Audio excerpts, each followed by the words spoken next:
Welcome to the Founders Foyer with me, Aishwarya. This foyer is full of conversations. The space where creators, founders, and builders look for all the support and concepts to grow their ideas into products. When it comes to building products, the biggest lever that pushes the journey forward is the signal of growth. The type of growth where users feel super happy about retaining with your product, one where your company metrics such as signups and revenue take a happy upward curve.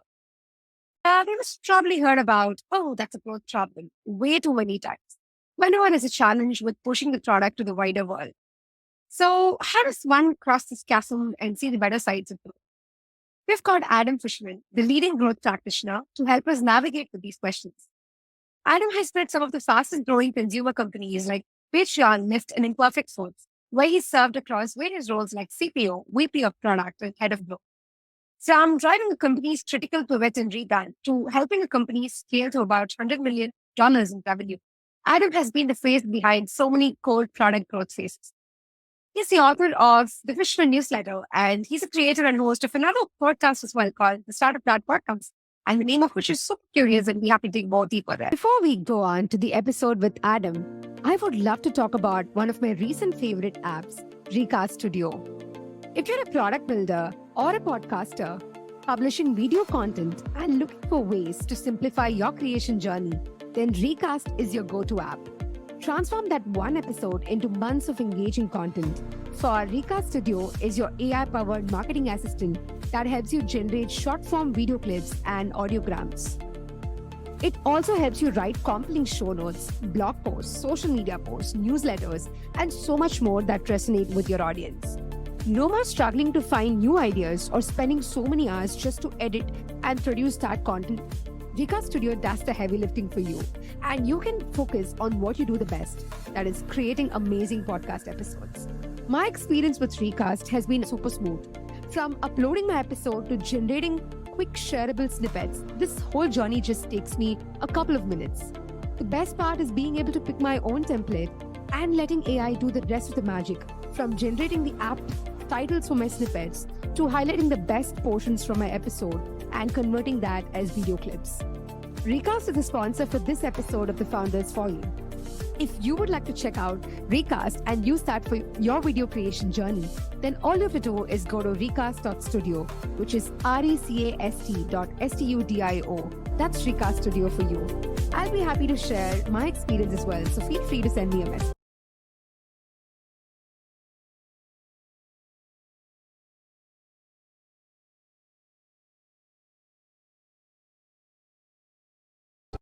Hi, Adam. Thank you so much for being here on the show.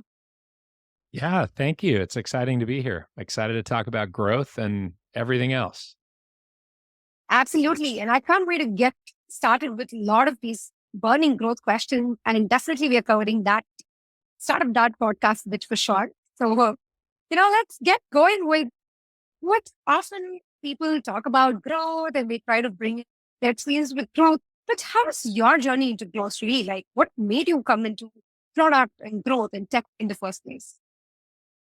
Yeah, I started my educational journey as an engineer, and I wasn't very good at it, if I'm going to be perfectly honest. And so I switched to study business. But I always had this kind of like tinkerer and sort of math and science background. And then I actually went into marketing out of school.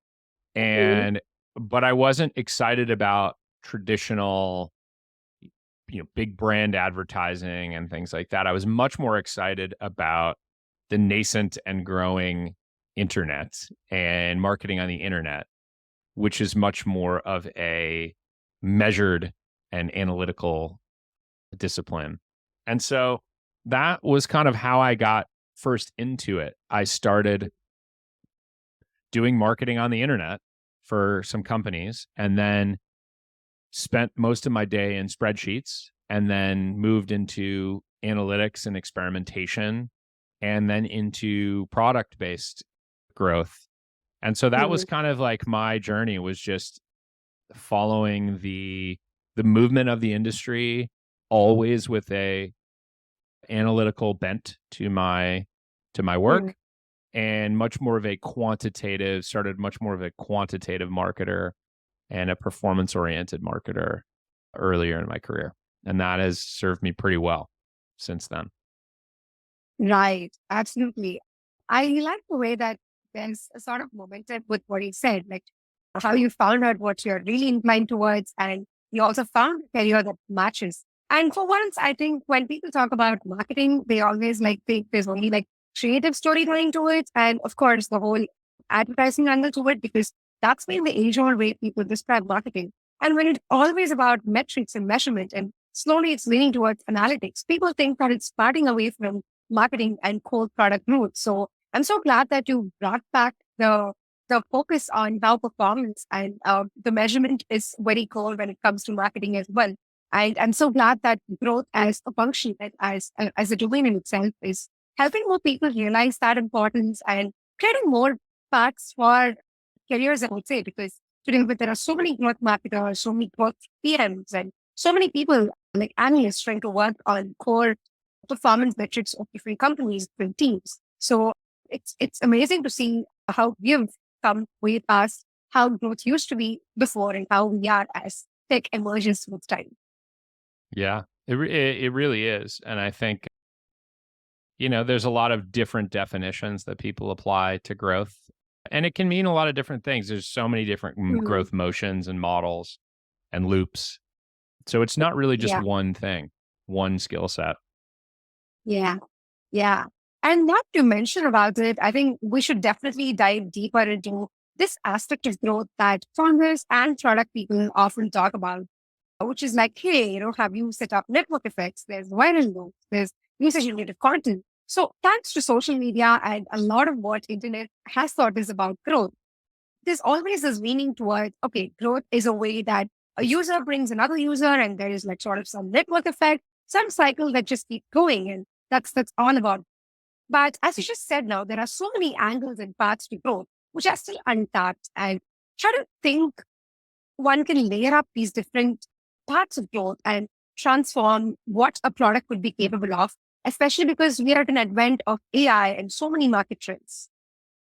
Yeah, it's a really good question. I think a couple of things that I'll mention. When I think about growth, I think about growth loops. And then Mm, there's a few different types of growth loops. There's different forms of micro loops, which are how you bring a potential customer into your product.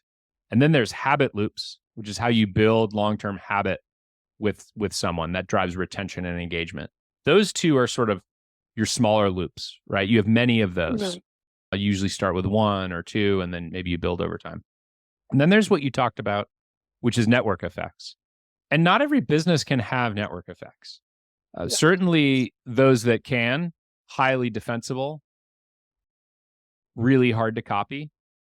And network effects are part of what I would describe as a macro loop. There are other mm, macro loops. There are economies of scale. There mm, are things like brand.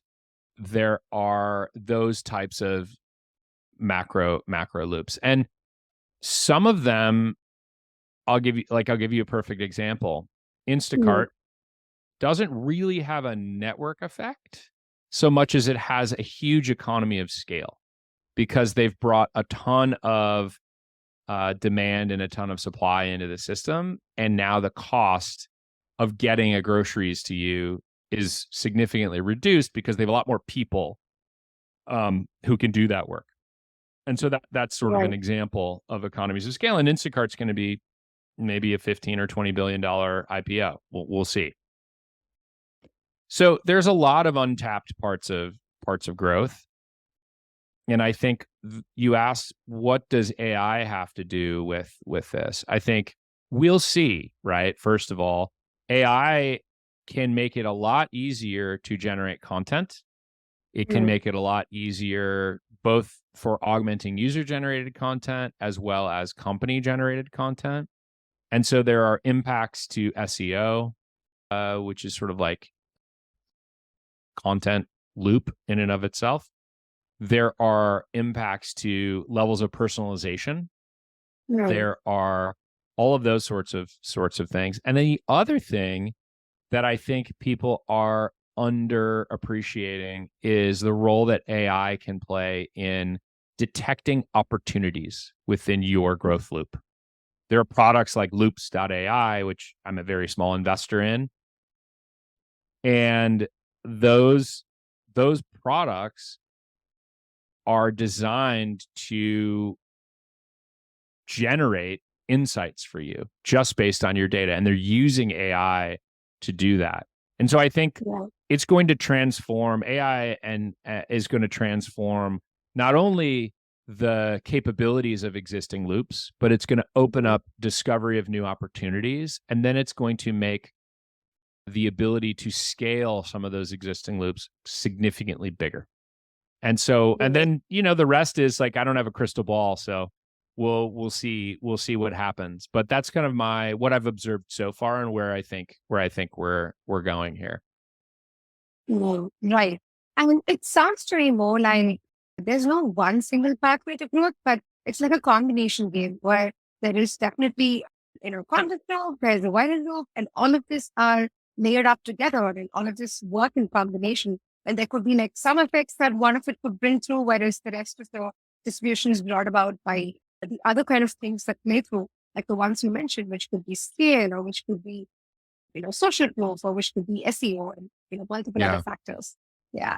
And I'm glad that you also mentioned how some of these could not apply for certain kinds of companies, right? Because thanks to a lot of, social kind of apps that you're exposed to, people do understand the implications of network effects and they think that is really great. But they don't take that time to realize, is my business or is my product really worth that curve? And is it something that would really come handy for what I have to do with my product? So I think that's where a lot of growth problems tend to hit in, because you tend to match your capabilities with something that's really not fitting in the way of how your users would perform. So like the Instacart model that you talked about, where a network effect would not work there, but a scale and just that visibility and discoverability on their platform would work. So yeah, that's a great point. Yeah, I think when people talk about network effects, I think they talk about it very fancifully. They're sort of like, oh, I've heard that I need this in my product. And the reality is, the very definition of a network effect is that, does the product's utility improve the more people that are using it? Do I benefit? Does the product get better with more people on it? And that's sort of your classic network effect. And the answer is not always yes. Take like a lot of direct to consumer e-commerce brands. There's no network effect. That product doesn't get better if 50 of my friends have Viore shorts, but their ability to drive costs down gets better. And so that's where economies of scale come in. And their brand improves if 50 of my friends are using it. And we all talk about how the core short is the greatest thing ever invented. That matters. But that's not network effects. That's branding. That's economies of scale. And so I think, underappreciated that there are other ways that you can layer in macro growth loops on top of your product. And it's not always what the VCs have written about on their blogs. Yeah, absolutely. So there's like micro and macro that, would have to combine together. And the part about AI as well was spot on, because there are so many opportunities. And I have very similar viewpoints with the AI part that we were talking about, where a lot of what was difficult earlier with respect to putting out content or trying to drive something, basically the time to put it out in reality has been shortened with the power of AI. And the way that a user-generated content would take about a week and a couple of weeks, I think people's access to content and the way things can see the shipment is definitely cut down by half or even more than that, I would say.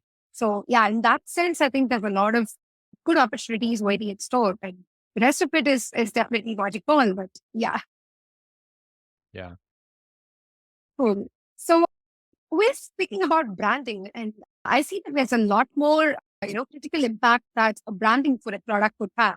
And I know that one of your core projects when you were back at Patreon was to dig into these deeper aspects of branding, where there was a complete change in personality in one of the projects that you worked on, which in turn helped the audience see the brand and the company with a different light. So talk to us about, when do you think teams should understand the right need to look into this kind of a branding change, and touched base on it. So you can probably bring about an example of what you did at Patreon and then talk about this as the steps to do. Yeah, for sure. So first I'll say is I wrote a 2-part newsletter series going into excruciating detail on this. Yes. Each of them are like 20 plus minute reads, and it's at my newsletter, which is fishmanafnewsletter.com. That's the only plug I'm going to make on it. Okay.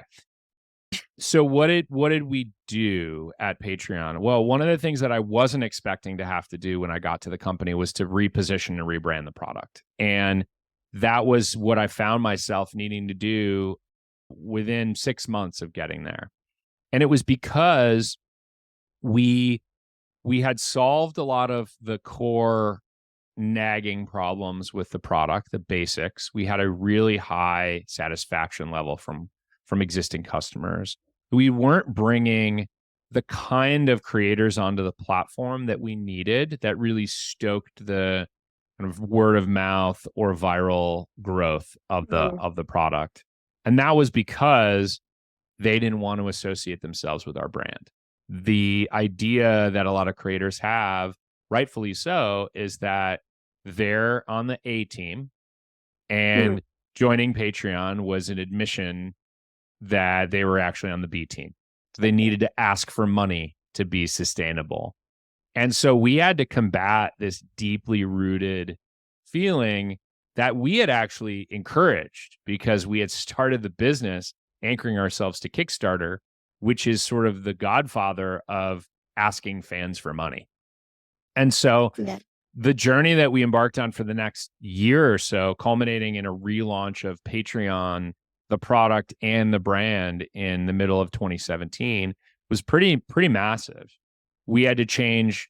And the reason it was so massive is because you couldn't just change the branding, because the branding is your promise. And the promise that you make to someone, if it's not backed up by the product that they experience and the way that the product works, then you're just making an empty promise to people. And so we had to change both things. We pivoted from being a recurring crowdfunding platform, basically recurring Kickstarter, which had 100% awareness, but not that much excitement from the creator community, to a membership platform. And what are the differences with membership? Membership feels premium. You're a member of the Museum of Modern Art. You're a member of your yoga studio.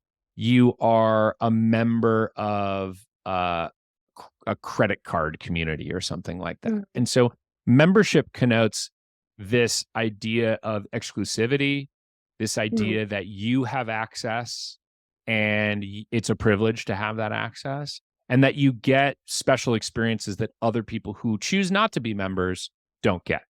And so that journey was, as I mentioned, 12 months. We changed everything except for the name of the company. We changed the logo. We changed the logo mark. We changed the visual style. We changed the photography, the voice and tone. We added new products to be more membership oriented.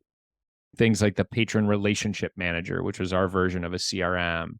We added a new mobile experience. We added so many things to the product in addition to changing the branding.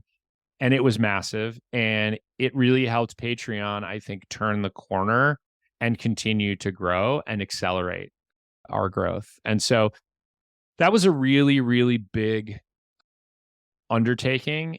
We had to do this in a company of about 80 to 100 people who are all very skeptical. Had to bring all of them along for the ride. Had to do this with a co-founder team. The founder, Jack, had come up with the branding originally. He had come up with a positioning of sort of recurring Kickstarter. He'd put it all over the website. So it was a lot of change, but it really worked. And the caliber and the size of the creator who continued to launch on the platform after that change just got bigger and bigger and bigger. And that has a real outsized impact on what we called the kind of recruitment of other creators, just via seeing who was on the platform. So that was a huge win for Patreon. And they're still using the membership language today. I mean, we repositioned in 2017 and it's almost 2024 and they're still using it. And it's still resonating with people. And what we saw and what sort of made me feel great was that other big creative companies started to adopt that same language. YouTube changed from channel sponsorships to channel memberships. Medium announced that they were doing membership. I have various thoughts about Medium, but so everyone kind of started to borrow that language, and that was very flattering, but also really great for the industry. So that was the project, and I can't do it justice in describing it in a podcast, but it was huge, and it transformed our growth because our loops started spinning faster again. Yeah. And I think this is a classic example of how a psychological change with respect to how people who are associated with your brand can look at your brand in a very different way. And from there, rest is going to be history because the way they look and feel, the way they interact with this kind of a product is going to completely change. And I think that's exactly what's happening. It's been explained with Patreon. And now we talk a lot about creator economy and apps that cater to the creator economy. But what is the base to all of this is the way people exclusively feel that I have this audience and I have the audience who had access to my content and who can just feel that they can be associated with me and what I put through. And that's possible through a membership. So just this one small psyche change is actually beneficial for a lot of what would happen with growth. And though people think that growth is something that's just not very viable and something that's not very easily put in words, I think psychology is just described to show that it's kind of like what needs small change but would drive like a huge impact with the result. Yeah. And it was a huge impact, and it has continued to be so. So yeah, I agree. Yeah, definitely. And I think I'm going to put those newsletter links for sure in the show notes so that people can go and start, reading through the detailed feedback on that.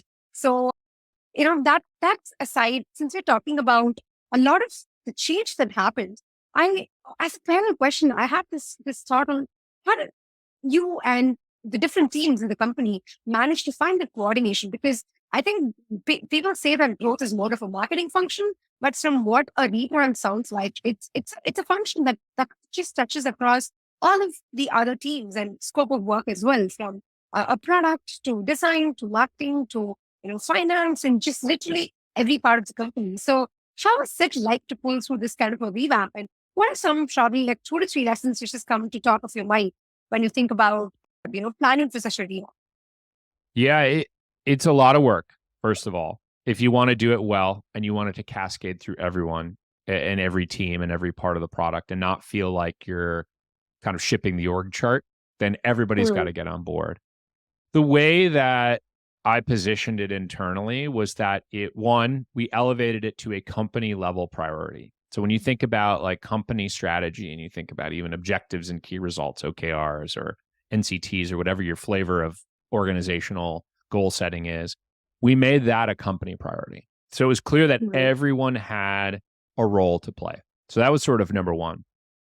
Number two is we brought people along for the journey. We got feedback from folks. We took input. It took a long time, but for the company, it made everyone feel like they got to weigh in on the process. Doesn't mean that we listened to everything that people did, that we adopted every piece of feedback, because ultimately I was the final decider and there was a lot of feedback. And so that was the second thing, though, was just including people in the journey. And then the third thing was just repeating and reminding. And we built these sort of workshops to teach people how to talk about the company under the new language. And we just kind of made it like, this is the new way of coming into work. And so it was helpful, just again bringing everyone along for the ride, over communicating. One of my baseline expectations and principles is communicate until everyone gets it and then communicate some more. And so just that, beating that drum, people have the memory of a goldfish. So continuing to remind them over and over again was critical. And so those are some of the big ones. And then the last one, it feels sort of cliche, but I would say for somebody who's doing this kind of work, it's always darkest before the dawn. There was a period of time, and I show this kind of graph in this emotional graph in the newsletter post, but there was a period of time where my enthusiasm for this project was at a very low point. I felt like I was getting beat up. I was taking feedback from any and all direction, so many opinions on branding. It was really hard. And I remember Jack Conte sat me down or stayed in a meeting room afterwards and said, "Hey, look, this is the creative process." And he drew it on a dry erase board. He said, "Look, we're right here. We're in the sort of like trough of despair, but we're going to climb out of this trough of despair. You're going to climb out of this trough of despair, and it's going to be great. And then we're in the home stretch, and then the project is done, and everyone will be elated, including you." And so, that really helped me, because every creative project, of which this was one, goes through this sort of iteration and dampening of enthusiasm. And I just encourage people to remember that. It's true, actually, of even non-creative projects like product building and things like that. You're going to hit a wall at some point. You're going to feel like, is this really worth it? And the answer is, it is worth it. So you got to just put your head down and keep going forward.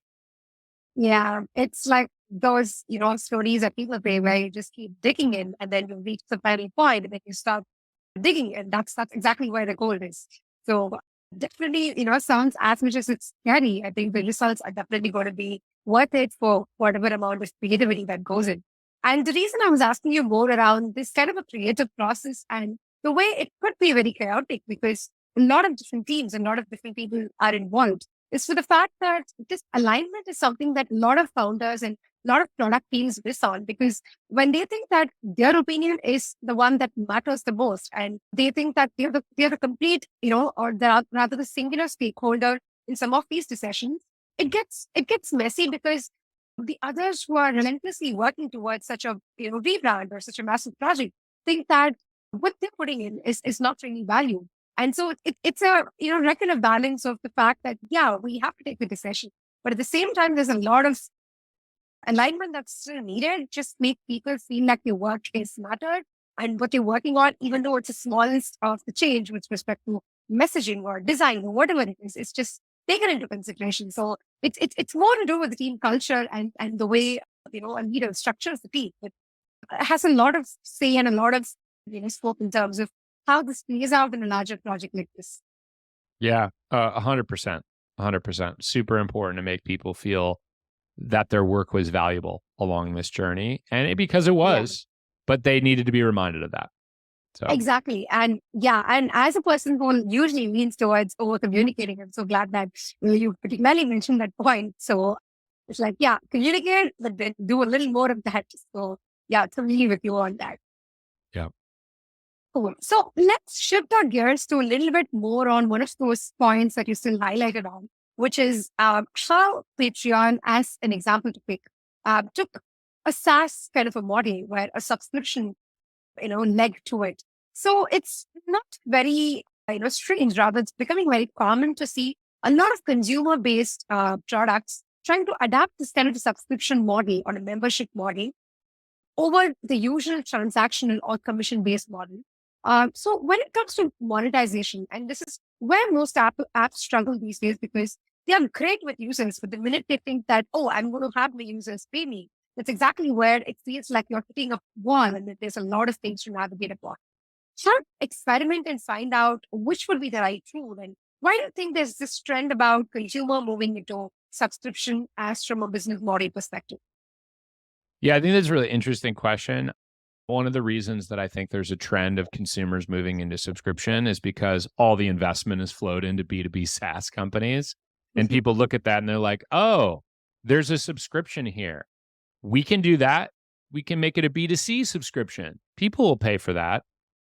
So they sort of following where the investment is. The reality is not everyone's going to pay a subscription for your consumer app. It's got to be super valuable.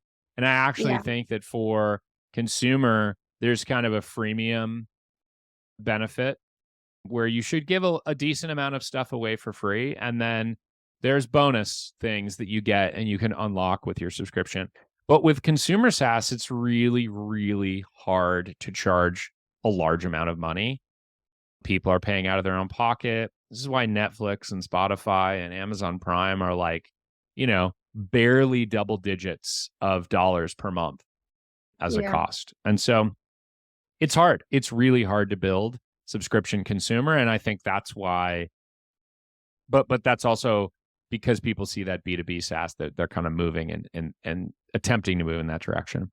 I think when it comes to how do you experiment, how do you figure out the right route, this comes back to the fundamentals of monetization, which there are basically 4 components of monetizing.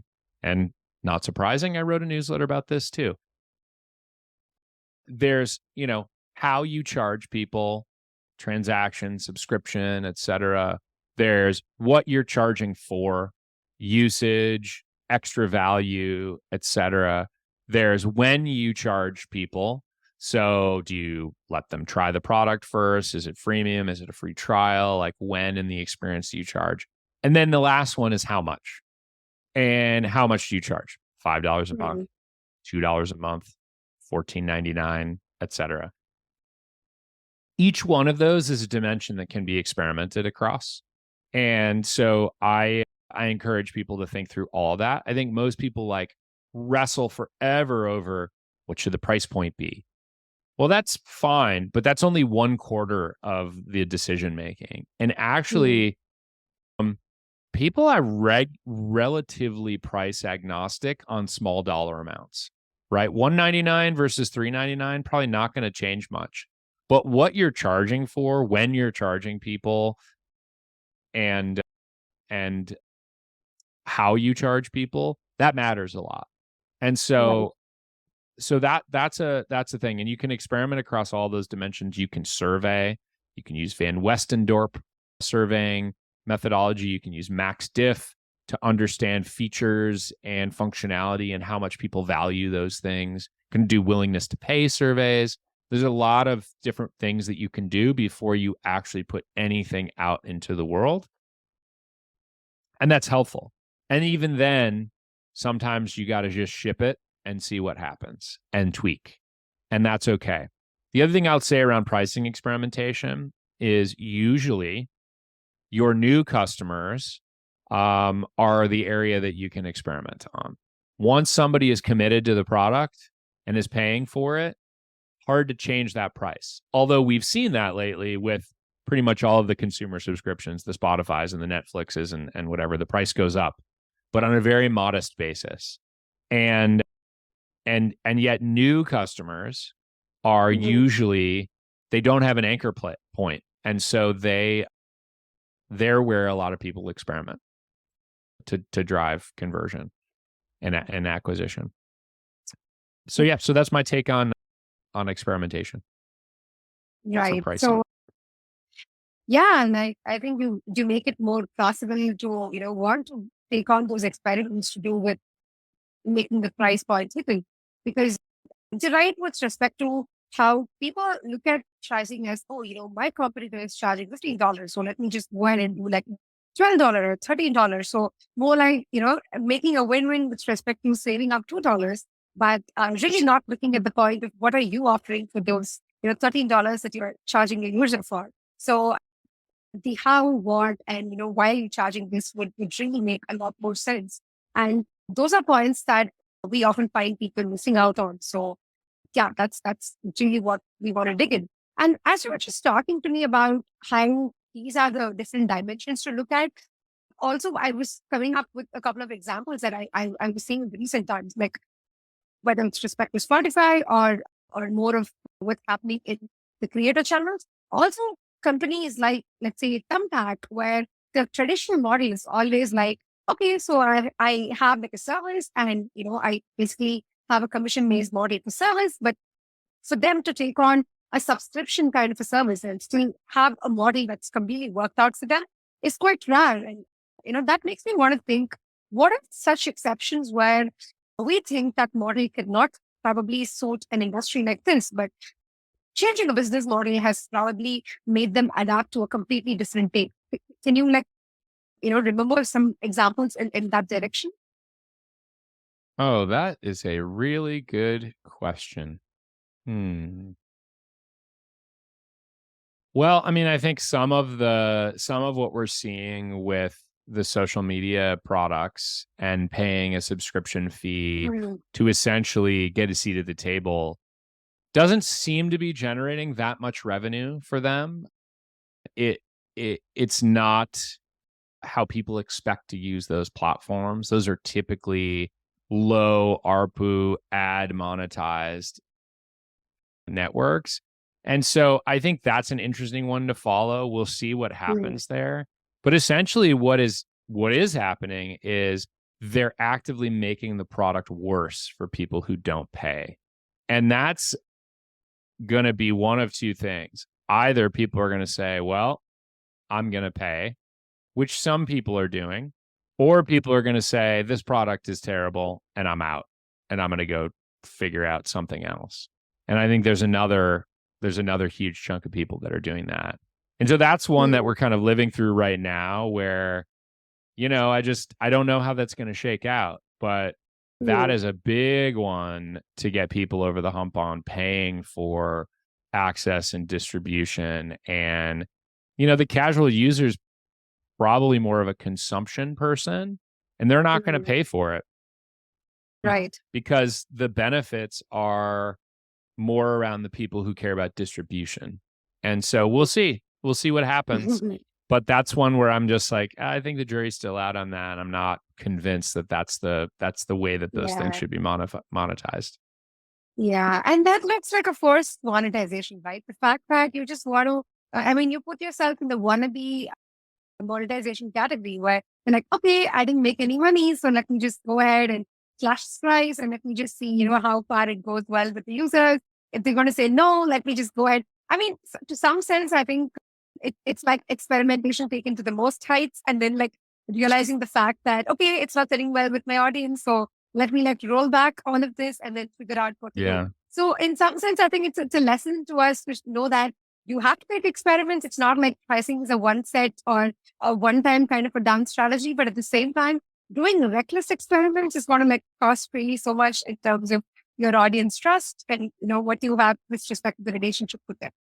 Yeah, the fallout from doing the wrong thing is high for sure. I mean, the other thing that I would say too is you have to remember where your product sits on the vitamin to painkiller spectrum. So if you have Mm, a vitamin product, vitamins like what do I mean by that, right? For those who don't know this spectrum, vitamins are the thing that you take in the morning. If you don't take them one day, it's fine. You take them when you remember.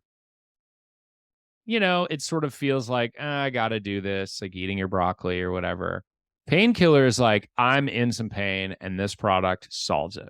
And people are more willing to pay for a painkiller product because it solves a real problem for them that nothing else in the market does. And so yeah. I think when you think about where you think about where your product sits on that spectrum, then like even to the left of the vitamin is the candy, right? Which is like, I like candy, but it's really bad for me. And so, that there's even a different willingness to pay for that. So yeah, it's definitely something to be aware of where your product sits on that spectrum. Yeah, yeah, that's a good visualization to think about. And the other parallel thought that comes to me is that you often like tend to think that pricing is something that would hurt if there's like a change that I'm making. It's just going to like hurt the entire existing users, new users. But it's important to see that if something is not really working out at this point in time and you realize that, okay, there's like a really deep shift that I have to make, then you have to bear the cost that comes with it. But at the same time, be willing to take that experiment. It's like how people came into SaaS like decades ago, where everything was all consulting and services based. And then there was this first time a SaaS kind of a cloud product was introduced. And that's when this whole model came into existence. And it's like how current times consumer apps are in the same phase where they're like, okay, wait, there is money that you can make out of consumer apps. So let me just go ahead and make membership the next cool thing. So whatever app that comes up now, it just feels like, okay, well, I think I'm just going to slash a price on it and make make membership the new kind of SaaS for the consumer base. But it's Mhm. important to know when you would want to make that critical change from not charging to charging. And sort of the sacred part that holds there is it's kind of lost, I feel, with most apps just trying to think that they can make money just because they can. But, that's not really the truth.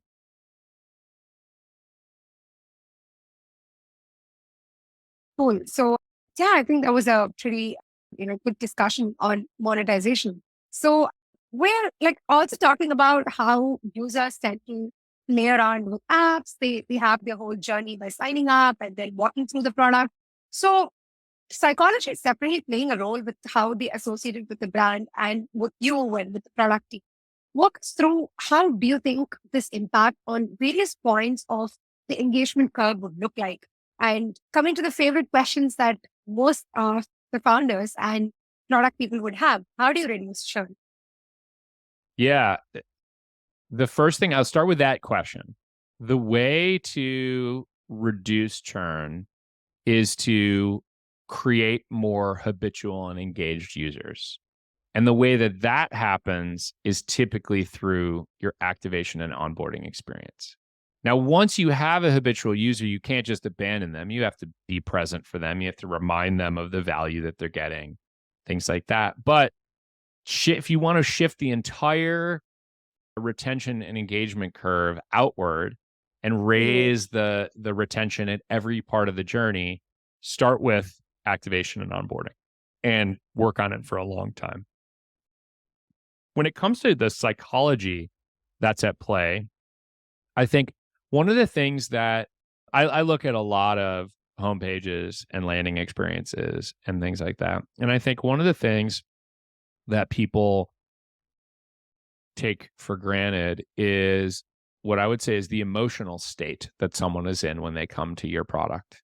How what level of desperation are they in? How much of a painkiller is this product going to be? What is the underlying problem Mhm. that they're solving? Are they at the end of the rope? Their rope? Are they just looking and browsing? Where are they? And I think what happens a lot is rather than kind of recognizing and appealing to the emotional state, people jump right into the logical state, which is like we used to call this back in the day when used to go to the Consumer Electronics Show. We used to call this the speeds and feeds, which was like, here's all of the details of what this product does, and here's how it all works, and isn't that amazing? And the reality is like people aren't buying the logistics, they're buying the emotion, they're buying the lifestyle, they're buying the solution to their problems. So if you lead with the solution, and then when you've got them, then you can give them a little bit of the logistics of like how it works. And so that's sort of one mistake that people make. The other thing that people make, a mistake that people make is that anytime you ask somebody to do something, anytime you're Mhm. in onboarding, anytime you're introducing some friction, you need to give people some motivation.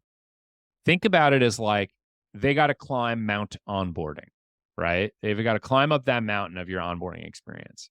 And when they start and they're kind of looking up at that mountain and they're like, oh, that's a pretty steep mountain. I don't think I'm going to make it. Um, that is where you're most at risk to lose them, right? But think about Yeah. what people do when they climb Everest. There's base camps. They move up to a level, they come back down, they get acclimated, they kind of go. And you've got Sherpas. You've got Sherpas that are like helping them, carrying their stuff, encouraging, providing Mhm. oxygen and things like that. And so you have to provide the motivational boosts that people need to climb up Decision Hill or Mount Onboarding. And Yeah. then when you move past that milestone, you've got to reward people. And so this kind of alternating motivation and reward is critical for getting people excited about your onboarding experience and making them feel like they're doing the right things and making the right choices. And that starts early in the journey. And then, of course, there's a lot of different ways that you can motivate and reward people. We cover a lot of them in the Reforge Growth series, which I'm teaching in the fall. But yeah, there's all sorts of reasons that people might be excited to use your product and then feel great about it afterwards. But yeah, motivation, reward, that seesaw is super important to remember. So I think there's two kind of seesaws. There's emotion versus logic, and then there's motivation and reward. And those are the two things to keep in mind when you're building an onboarding experience. Yeah. And it's more like how you come up with a game where, like different levels. And like when you were explaining, that's exactly what I could relate this with. It's more like, okay, I cleared level 1. So what's the next motivation? Like, who am I going to save? Or what am I really going to jump onto? And then I have like these little elves and like these little helpers around, and then there's more coins that I can collect. And how do I go to the next? So yeah. Gaming, the parallels to gaming are actually incredible. Video games are really good about dropping you right into the experience, but in a way that they're teaching you how to use the game and teaching you how to use the controls. If they started with like, read this thing to learn how to use it, people wouldn't. And so, I think there's a metric or something that video game companies have about, they want people to be able to learn the controls and familiarize themselves with the game in under a certain time amount, right? Because then they know if you can do that, then you get hooked. And so, yeah, they're a really great example to look at while you are thinking about onboarding and guiding people through an experience. Yeah, absolutely. And that's also why I think when you're playing games, you just jump right into it. And at the same time, if you like fun, let's say like you finish the game so quick, you're still motivated to try it again, because this time you're like, okay, I think I found a hack. Let me just go ahead and do this once again. And you're really like, okay, it's doing the same thing over and over until like you figure out what's the next best way to beat the last time score. So yeah, I think it's kind of fascinating to see the same way, like how you would come up with an experience for a user the same way. Okay, you make them come in and with that context, make them like explore paths of the product. But it's also like tacky in the sense that you can't play too much with them, that they would just like lose interest and then move on. But at the same time, it's like trying to get that balance right. So yeah, that's really like David itself. Yeah. So when you were also explaining to me about this, the other parent thing for me was, how do you make them build the frequency with the product? Because we're talking about onboarding, we're talking about like getting them into the picture and trying to maintain their emotional state. Let's say, from your experiences of working with a company like Lyft, where there was also a competition like Uber back then, and then there's the kind of emotional state people come in with. But at the same time, there's also like losing out the competition. There's also like trying to play around with the different takes on what the user is ready for. So how do you tackle those? Those are a couple of external factors when you deal with when you get the psych part right, but still have a lot of these external parts to play. Yeah, I mean, I think you have to look at what alternatives exist for people. I don't think about it in terms of competition necessarily. I think about it in terms of alternatives. How else are people spending their time? So like Netflix's competition is, getting up and leaving the house, going and playing soccer with your kids in the front yard, going out to dinner, any one of those things, having a date, right? That is Netflix's competition. It's not really, I mean, yes, I suppose it's, Max and Peacock and the just explosion of streaming services that we have, but it's also just what other things can you do with your time? Because we have finite amounts of time in a day. And so I think about that, and you think about, how you form habit and get people into it. And this is, I think, why Netflix releases shows in huge batches, right? Because they want people to just consume. They're like, well, we've got you. You're sitting down. I don't even like to think about this, but like, you're sitting down, you're in front of your TV, like, let's just get you to keep watching the show. And so binge watching. Exactly. And so I think that's, one of the things that they do for habit formation. But yeah, I think really when you think about habitual usage, it's what does it take to get someone to a point where your product is top of mind? and associated. It's almost a replacement association for a Mm. thing that when you want to do. So if you're like entertainment or relaxation and you think Netflix first, they've won, right? And there's probably a million Mm. ways that they're doing that to try to get you to think Netflix first. But that's how I think about it and think about what else competes for people's time. Yeah. Yeah. I mean, that's a great metaphor to think about in terms of not just factoring in the brand and the bigger names in the market as from a needs perspective, but also like really what could you do with that time? So I think that's also like reframing your whole identity around, okay, these are like the folks that I found as competitors, but it's technically like Yeah. balancing that with what else can this person do? What else my user would be interested in? And I don't know, like to a certain point, it feels like borderline obsession as well in terms of like how do you slightly turn something that's just so positive and something that's going to like end up giving a good growth morale for your team and also the user to sort of making it a little more nefarious, a little more like, okay, this is not really healthy. It's kind of like toxic, but at the same time, it's hitting well. So I mean, uh, for me, the social media platforms come to mind as because from whatever was invented for likes and shares to eventually how it ended up being perceived by the audience and the larger crowd over the years is also scary in the sense that, yeah, like growth, but at what expense? Yeah, I mean, social media is like an online casino. They are so dialed in on what's going to keep you hooked and the psychology of their users. And yeah, it's now getting a bad rap as people like really dig into it and learn how they've been exploited, especially kids and things like that. And so yeah, there's a real need for people to kind of pump the brakes a little bit on this stuff. There is such a thing as going too far. And I don't want to work with a company that does that. So yeah, Yeah, it's a real totally. concern. Yeah, yeah. And it's where product ethics comes into picture and it's also like how essential people can get with respect to deciding what is good and what is bad. So yeah, completely there. And yeah, I mean, like I am this fan who loves all of your hot takes. And just one another hot take I'm just gonna ask you now. We like I mean in the introduction also we had this whole thought around everything is a good problem. So whatever is a problem you face, whether it's sign up, whether it's somebody not using your product, whether it's revenue not coming in, every little thing is a growth problem. But what is actually not a growth problem and something that you think has those hiccups anywhere else, but not from a growth perspective? Yeah, it's a good question. I think, there's three other types of product work.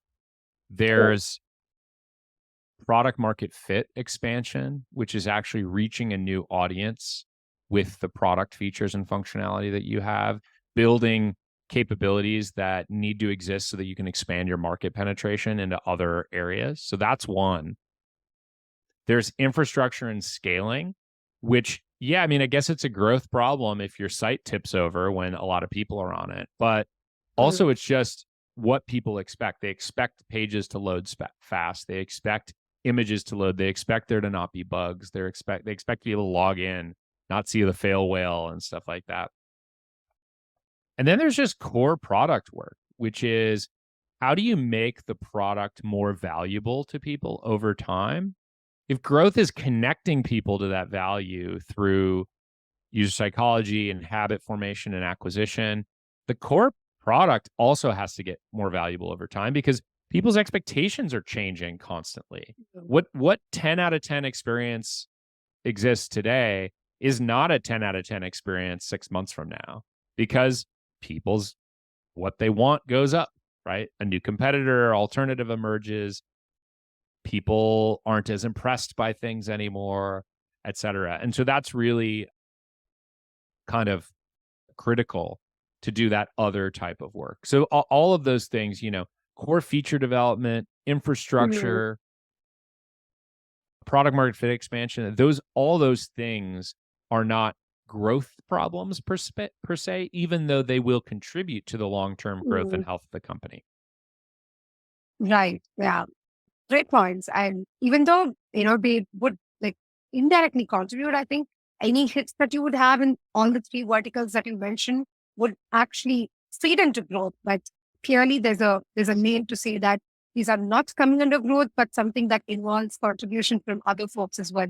Like how we spoke about multiple teams being involved and everybody trying to like chime in and align together to get things right.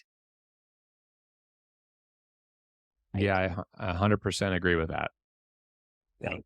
So yeah, now over to one of my favorite parts of this show, especially this episode, is to listen to you talk about your podcast. And it's called Started Down Podcast. I love the name and it's super interesting. And I also found that the conversations and the titles that you give for the podcast are like super candid, unlike what people would otherwise say, like, yeah, this is growth and grow your business, reach your revenue, dollars, and all of that. So, how has your journey been and what made you start this in the first place? Yeah, I think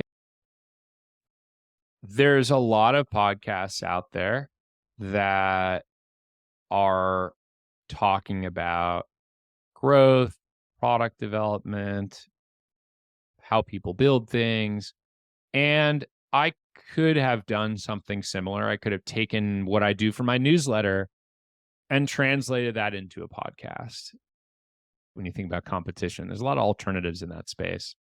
Instead, what I wanted to talk about was I wanted to normalize hearing men, dads, talk about who are successful by all measures and people that are recognized and known for growth or product or leadership or founding a company or whatever. And I wanted to hear them talk about fatherhood because it's a big part of my life. And I have a lot of friends who aren't tech people and they aren't company leaders. They do other stuff. And my friends, we talk a lot about fatherhood together. And so I said, well, this needs to exist in the world. And at first I was like, will anyone listen to it? And what I found was I just sort of put it out there that I was going to start recording this.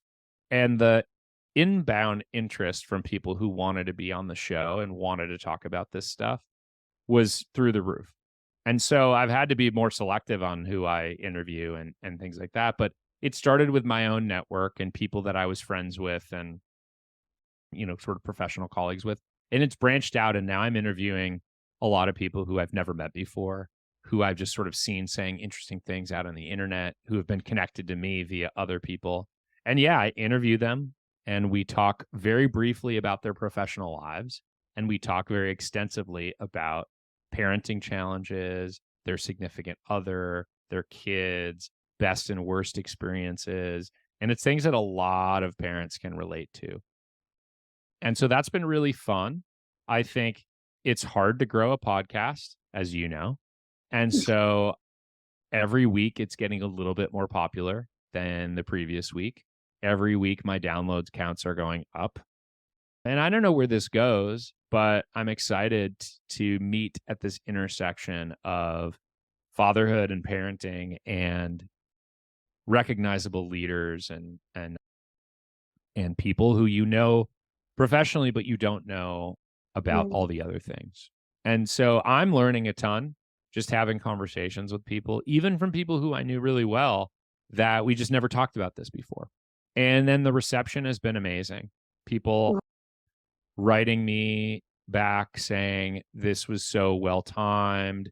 I was also struggling with this. It was amazing to hear somebody talk about it. It felt like I was in the room. The conversation was like just very comfortable, and I've never connected with somebody on a podcast like that.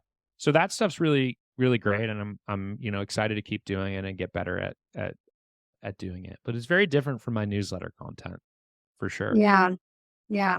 And yeah, and all of this just shows how much you've created that safe space for people who are in, similar tech space and they are like at great magnitudes in their career and what they've achieved is amazing from a very tech front. But there's also like the other side to them. There's also like a lot of untapped stories that they have to be able to share that with somebody who also looks at things from a very similar lens. It like Yeah. takes me back to this example that we've had Alexis Bay on the show earlier, who is a comedian, and she runs Yep. this podcast called the Non-Technical Podcast.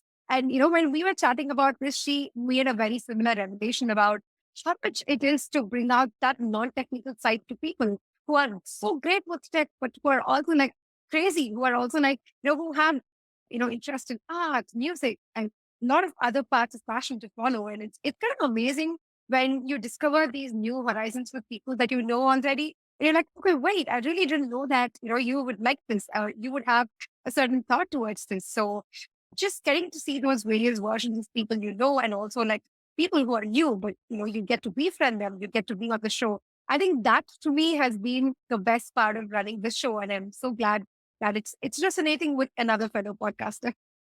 Yeah, it's been really fun. And I think the last thing that I would say about it is it's also good to tell the stories of what happens behind the scenes and the support structures that a lot of these really successful people have, especially when it comes to their kids.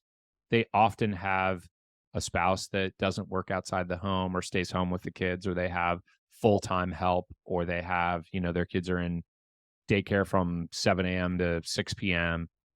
And it takes a lot, right? It takes a lot to be able to balance family and be successful. And and so I think, telling those stories is really important. Yep, yep. And thanks so much for doing that. And I'm glad that there's a lot of reception and people who would understand that normalizing certain things and also like trying to take lead on certain trivial things would be really important. So yeah, I'm happy to awesome. have you as a listener. Absolutely. And thank you so much, Adam. It's just been so much fun listening to you talk about all parts of growth. I think today we just dive into so many areas of growth, right? From network effects, crushing that, going on to like talking about how monetization works and then understanding what would be like the right model for different businesses to also having those hot takes here and there. So as always, like I mentioned, I'm a follower of your newsletter. I really love the content and I'm glad that you're here to talk about a lot of things that you have experienced in your career as well as seen from other folks around. So yeah, thank you so much for sharing some of those nuggets with us today.